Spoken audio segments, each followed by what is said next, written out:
متی کی انجیل باب نمبر 9۔ پھر وہ کشتی پر چڑھ کر پار گیا اور اپنے شہر میں آیا، اور دیکھو لوگ ایک مفلوج کو چارپائی پر پڑا ہوا اس کے پاس لائے۔ یسوع نے ان کا ایمان دیکھ کر مفلوج سے کہا، بیٹا، ہاتھیں جما رکھ، تیرے گناہ معاف ہوئے۔ اور دیکھو بعض فریسیوں نے اپنے دل میں کہا، یہ کفر بکتا ہے۔ یسوع نے ان کے خیال معلوم کر کے کہا کہ تم کیوں اپنے دلوں میں برے خیال لاتے ہو؟ آسان ہے کہ یہ کہنا کہ تیرے گناہ معاف ہوئے، یا یہ کہنا کہ اٹھ اور چل پھر۔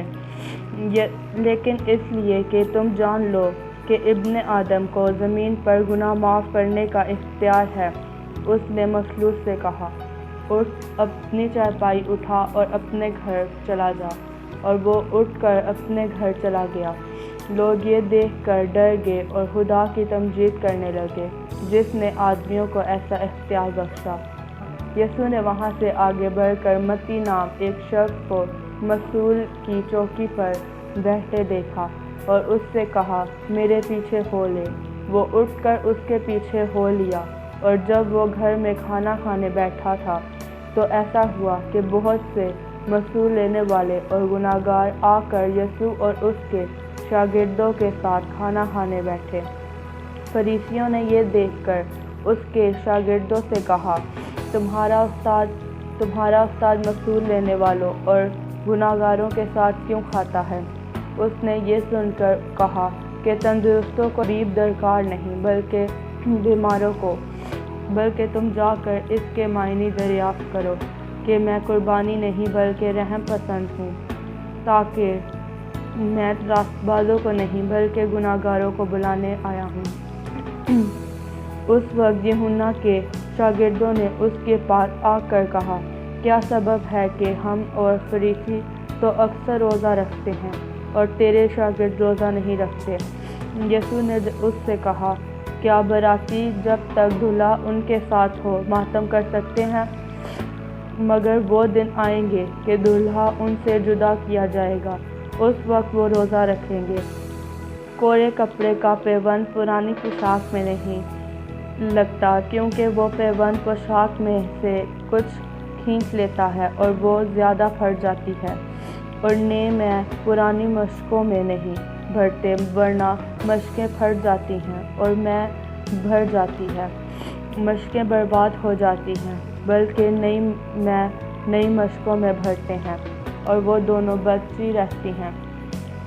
اور ان سے یہ باتیں کہہ ہی رہا تھا کہ دیکھو ایک سردار نے آ کر اسے سجدہ کیا اور کہا، میری بیٹی ابھی مری ہے، لیکن تو چل کر اپنا ہاتھ اس پر رکھ تو وہ زندہ ہو جائے گی۔ یسوع اٹھ کر اپنے شاگردوں سمیت اس کے پیچھے ہو لیا۔ اور دیکھو ایک عورت نے، جس کے 12 برس سے خون جاری تھا، اس کے پیچھے آ کر اس کی پوشاک کا کنارہ چھوا، کیونکہ وہ اپنے جی میں کہتی تھی کہ اگر میں صرف اس کی پوشاک ہی چھو لوں گی تو اچھی ہو جاؤں گی۔ یسوع نے پھر کر اسے دیکھا اور کہا، بیٹی، ہاتھیں جما رکھ، تیرے ایمان نے تجھے اچھا کر دیا۔ بس وہ عورت اسی گھڑی اچھی ہو گئی۔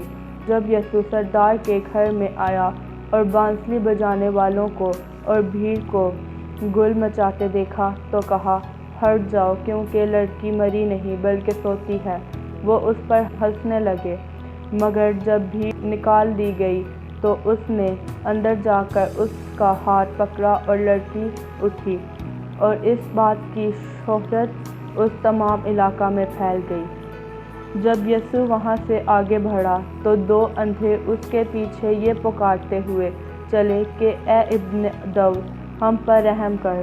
جب وہ گھر میں پہنچا تو وہ اندھے اس کے پاس آئے، اور یسوع نے ان سے کہا، کیا تم کو اعتقاد ہے کہ تم یہ کر سکتے ہو؟ انہوں نے اس سے کہا، ہاں خداوند۔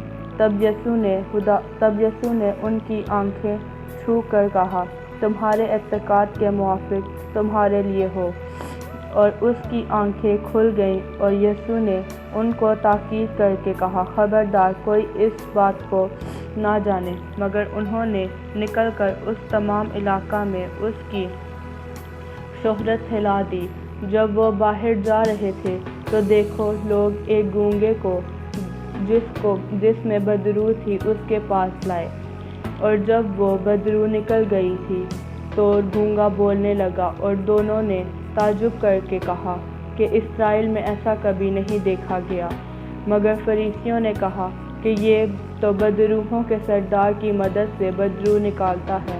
اور یسوع سب شہروں اور گاؤں میں پھرتا رہا اور ان کے عبادت خانوں میں تعلیم دیتا اور بادشاہی کی خوشخبری کی منادی کرتا، اور ہر طرح کی بیماری اور ہر طرح کی کمزوری دور کرتا رہا۔ اور جب اس نے بھیڑ کو دیکھا تو اس کو لوگوں پر ترس آیا، کیونکہ وہ ان بھیڑوں کی مانند جن کا چرواہا ناخستہ حال اور پراگندہ تھے۔ تب اس نے اپنے شاگردوں سے کہا کہ فصل تو ہے مگر مزدور تھوڑے ہیں، پس فصل کے مالک کی منت کرو کہ وہ اپنی فصل کاٹنے کے لیے مزدور بھیج دے۔ آمین۔